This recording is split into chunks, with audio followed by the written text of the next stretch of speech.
pessoal, estamos aqui com mais um podcast Ver Comunidade. Eu sou a Júlia. E eu sou o Thiago, nós somos aprendizes aqui do Instituto Adamar. Hoje nós estamos com a nossa convidada super especial, Vivian. Olá pessoal, eu sou a Vivian, sou gerente de desenvolvimento humano e organizacional aqui da Adamar, trabalho na área de pessoas e cultura, é uma alegria estar aqui com vocês hoje à tarde. E pra gente começar o nosso podcast, a primeira pergunta é: o que é saúde mental e por que ela é tão importante? Sim, por que é tão importante discutir esse tema? Legal. A gente fala, né, que tem a OMS, que é a Organização Mundial de Saúde, e ela fala que saúde vai muito além, né, de um bem-estar físico, psíquico e emocional. Então, quando a gente consegue unir tudo isso, a gente tem a saúde, né? Então, quando a gente fala saúde mental, para mim é impossível ser dissociar o mental do físico, porque eles caminham muito juntos. E na nossa discussão a gente pode falar um pouquinho disso, do quanto a parte hormonal reflete no nosso humor, no nosso bem-estar, né, em como estamos no nosso dia a dia. Então, ter essa clareza, eu gosto muito dessa definição, né, que é essa visão mais holística do todo. Então, quando a gente consegue estar bem emocionalmente, socialmente, né? Então, como eu lido com as pessoas à minha volta, como eu lido comigo mesmo, né? Então, o emocional tem emocional eu com o outro e eu comigo mesmo, né? Quando eu cuido do meu corpo, do meu físico, quando eu consigo ter um equilíbrio maior, eu consigo ter uma saúde integral e, portanto, uma saúde mental muito melhor. Vivian, qual o impacto a pandemia teve na saúde mental das pessoas? É curioso, né? A gente ouve falar muito disso pós-pandemia. Esse é um assunto, não é atual, né?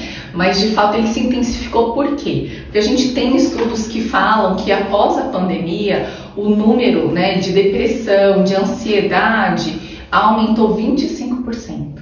Então, né, assim, por quê? O que aconteceu tanto nessa pandemia? Eu gosto de falar de que a gente teve contato com aquilo que é mais genuíno nosso. Porque a gente teve que parar muita coisa e olhar para aquilo que muitas vezes a gente não olhava no nosso dia a dia, né? Às vezes você trabalha aquela vida corrida e acorda e vai estudar, e sai de casa e tem que trabalhar, e chega já para dormir, então tem coisas que você não para. De repente o mundo te força a parar e olhar para algumas questões que até então não eram olhadas. Então teve um número de divórcio muito grande na pandemia, teve um número de aumento, né, de doenças mesmo, né, de questões mentais muito grande. E por quê? Porque a gente fala que a gente vive no mundo VUCA, né? Não sei se vocês já ouviram o termo, mas mundo VUCA que é muito, o Bunny, que também está na modinha falar, mas ele fala muito disso, da volatilidade, né? Então tudo hoje no mundo não é mais certo, né? O que é certo hoje, amanhã já mudou, né? Tá tudo muito líquido, as ideias mudam, as informações mudam muito rápido, né? Isso traz uma incerteza muito grande, né?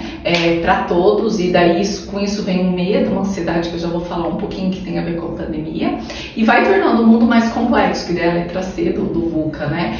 Porque aquilo que até então era estático, você tinha uma vida um pouco mais organizada, de repente vem um vírus da China do nada, né? E muda o mundo inteiro.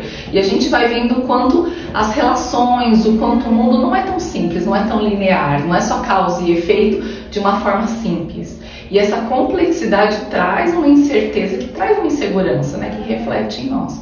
E por último, né, o VUCA, o A, que é a ambiguidade, né? Então, que a incerteza gera essa ambiguidade, fala, mas e aí? Né?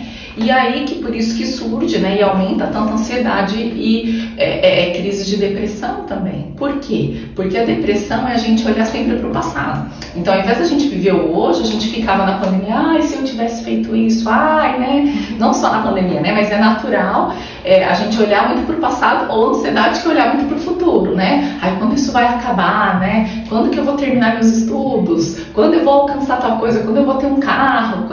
Então, a gente vive numa sociedade em que a gente não vive o presente, né? Ou a gente está sempre olhando para o que foi e como poderia ter sido, e às vezes se martirizando, né? Ai, por que isso aconteceu comigo? Né? Por que tal coisa? Ou olhando para o futuro, né? E gerando uma ansiedade, né? Vocês podem até perguntar, falar, mas não é normal ter ansiedade ou ter medo que a pandemia trouxe? Claro que é, né? Igual eu, para vir aqui, eu fiquei ansiosa, como vai ser, né? Se eu vejo uma barata, eu fico com medo, né? É um medo real. Mas o que acontece durante a pandemia, né? Você passa a ter medo de algo que você não vê, que é um vírus, né? E algo que não é palpável. Então você tem que sair de casa de máscara ou você não sair de casa, né? Então vai te gerando vários medos do invisível, né? Então isso adoece, né? Isso gera uma ansiedade, isso gera uma depressão, isso gera vários sintomas psíquicos, né? Então acho que um pouco a pandemia fez, né, a gente se deparar com questões internas, né, e que são difíceis mesmo, muitas vezes, de lidar. E puxando esse assunto da depressão, ansiedade, como o tratamento da terapia e de medicações pode ajudar nesses problemas mentais? Legal. Eu acho que é importante a gente pensar de que ter algumas dificuldades emocionais, eu gosto de chamar, é comum e é normal até um certo ponto, né? Então, puxa, eu tenho que tirar, né? Quero tirar a carteira, né? De motoristas devem estar nessa fase e tal. Gente, não tem como não ficar ansioso. E a ansiedade, ela traz alguns sintomas físicos, né? Então, você fica sem dormir, ou você fica mais irritado, né? Tem aqueles ansiosos que ficam com a perna, o braço, né, batendo todo o tempo, tem uns por aqui já falando que é bem isso, né? Tem a pessoa que daí, né, joga no outro, fica irritado e fala pro outro, tem aquele que rói unha, tem aquele que come demais, né? Então são sintomas que de fato acontecem. E aí como que a terapia, né, pode ajudar durante esses sintomas? Primeiro, o autoconhecimento, porque muitas vezes a gente passa a achar que isso é normal. Então mesmo na pandemia todo mundo achava que era normal, tá com medo, tá com receio, né? Ou infelizmente várias pessoas conhecidas vieram a falecer, então você ficava muito triste e aí muito preocupado. Isso é saudável, né? A gente tem que ficar triste, tem que ter o luto, né, da perda. O que não é saudável, quando isso passa ali 3, 6 meses, isso perdura, né? A gente tem, que a gente fala, né, em psicologia, elaborar o luto. Então, o viver o luto é saudável, tá? Mas e depois? A vida continua, estamos aqui, né? Por mais que seja difícil muitas vezes, né? Então, a gente vê que a terapia te ajuda a parar e perceber um pouco isso. Puxa, mas por que está sendo tão difícil? Por que está sendo difícil superar, né? E aí, muitas vezes, a medicação, né, quando você vai num psiquiatra, em alguns casos, num neurologista, ele ajuda porque é difícil a gente perceber algumas coisas, né? Tem coisas que quando o outro vê, pro outro parece óbvio, mas nem sempre o óbvio é óbvio pra gente. Então, quando você tá com um médico, né, com um psicólogo para te ajudar a perceber isso, é muito bom. E o remédio ajuda em quê? Né? Como eu falei ali no início, tem questões que são questões físicas mesmo, né? As pessoas, por exemplo, tem gente que tem ansiedade, que ela começa a ter crise de falta de ar, né? Tem gente que passa mal do estômago. Então, assim, tem questões físicas em que a medicação ajuda muito, né? Questões, por exemplo, de distúrbios de humor, que é muito comum, né? A pessoa um dia tá feliz, um dia tá triste, um dia tá feliz, um dia tá triste, né? Tem vários estudos que falam quanto à falta do lítio, né? Que é um dos compostos que vários remédios têm para estabilizar o humor. Então, às vezes a gente acha, então só vai quem não é forte o suficiente. Pelo contrário, vai quem de fato vê que para a gente ser forte, ter um equilíbrio, a gente sim precisa de ajuda, e isso é super saudável. E como podemos manter o equilíbrio saudável entre o autocuidado e as demandas da vida moderna? Pergunta que vale ouro, né? Eu acho que foi isso também um pouco que a pandemia fez com a gente. A gente começou a dar atenção para o que não merece tanto nossa atenção, né? A gente acabou se fechando dentro de casa e, em vez de olhar para a relação, para a família, para os amigos, a gente olhou para o celular, né? A gente fica naquilo muito tempo. Então, assim, tem vários estudos que falam, né, que a gente é a geração que mais passa tempo em tela. E por que isso é ruim, né? Assim, quais os malefícios que isso pode trazer? De fato, tem um termo que a gente fala em psicologia que é a Gestalt. Quando você abre uma Gestalt, quando você abre uma janela do Windows no computador, você tem que fechar. Imagina seu computador, né? Se você vai abrindo várias coisas, o que acontece com ele? Trava, né? E aí o que você tem que fazer igual no texto? Fala, desliga tudo e começa de novo, né? Porque trava. Na nossa vida não é diferente. Então, quando você está lá assistindo um Reels e outro, várias informações que estão entrando, e quando elas saem, elas não saem, porque você fica, assiste, aí você deita e dorme, aí não dorme, né? Por isso a gente nunca teve tantos casos de insônia. Não, você assiste, e aí quando vê a pessoa está super irritada, lógico, porque ela recebeu um monte de informação, de estímulo. A gente fala, não é nem informação. Vocês podem perceber, os vídeos são cada vez mais curtos, mais fortes, mais impactantes, ou mais engraçados, impactantes também nesse sentido, para que a gente preste atenção naquilo. Então, mesmo os desenhos infantis são mais coloridos, tem brilho, tem isso, tem aquilo, para você prender sua atenção, e isso desperta endorfina, né? Então, é real isso, e a endorfina é o hormônio do prazer. Então, por que é tão viciante, né, a gente ficar ali? Porque é isso que ele faz mesmo, desperta uma parte parte hormonal nossa forte.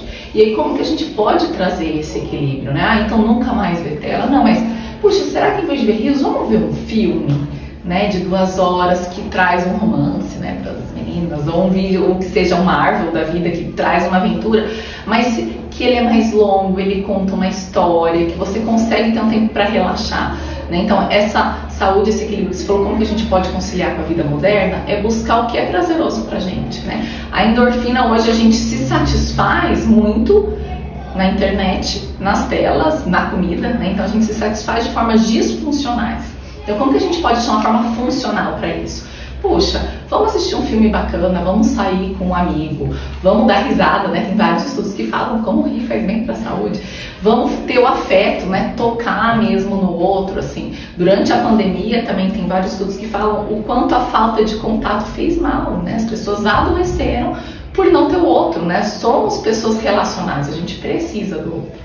E para finalizar, quais são os passos práticos que as pessoas podem tomar hoje para melhorar a sua saúde mental? Ótimo. Então, como a gente estava falando, vou pegar o exemplo da endorfina que eu falei, né? Então, em vez da gente fazer, né, buscar alguns caminhos disfuncionais, quais são os caminhos funcionais, né? Então, vamos fazer uma caminhada. Gente, caminhada faz muito bem. Ai, nossa, não aguento correr, não precisa correr. Caminha, vai no lago, vai na rua ver gente, né? Come comida saudável. Então, assim, tem, né, se a gente vê o quanto comer bem faz bem para a saúde, né? Dá mais disposição, relembre bons momentos, dê risada, né? Sempre que possível faça viagens, ou seja, busque fazer coisas que te fazem bem.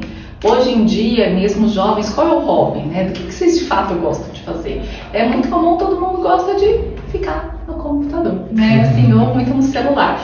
Tem um hobby real, né? Seja cantar no banheiro, que seja, né? Seja encontrar e se divertir com os amigos, jogar um jogo, lutar com a família, fazer um churrasco em família, sabe? São momentos que a gente fala que são momentos terapêuticos. Então, puxa, às vezes está difícil, não consigo pagar uma terapia, né? Então, tenha momentos terapêuticos, né? A gente fala muito da yoga, mas o que é, né, fazer yoga ou meditação? É você ter um momento para respirar fundo, para não pensar em nada, né? Eu gosto de falar que eu tenho em casa, já tem vários, eu devo ter uns 20 livrinhos, assim, porque eu acho que a gente tem, e o mundo tem nos deixado, né, o cérebro mesmo cada vez mais agitado, então a gente tem que descarregar. Então eu escrevo, aí tem do lado da cama, às vezes você deita, não parece que vem 1000 coisas na cabeça, então eu escrevo e você consegue tirar, no outro dia tá lá, pra você não esquecer nada, que tem que às vezes fazer de 10 para outro dia, e aí você consegue desligar. Então assim, busque, né, qual que é a sua válvula de escape mais saudável, qual é um hobby, uma leitura, né? A gente perdeu esse hábito de ler bons livros e ler acalma a alma, né? Desperta a imaginação. Então, quanto mais a gente conseguir buscar caminhos saudáveis e práticos como esse, acho que a vida fica mais fácil. Então foi isso, Vivian. Muito obrigada por ter participado aqui do nosso podcast. Foi um prazer, pode me convidar mais vezes, ou quem quiser, né? Tô aqui no RH, tô super à disposição, é um tema que eu gosto de falar e acho que a gente tem que se ajudar, né? Assim, a vida nem sempre é fácil e às vezes com alguma conversa, né? A gente trocando ideias, a gente pode aprender muito juntos. Bom, obrigada. E galera, não se esqueçam de seguir o @Instituto da Má para ficar por dentro de tudo que está acontecendo. E fique ligado nos próximos episódios do podcast Ver Comunidade. Tchau.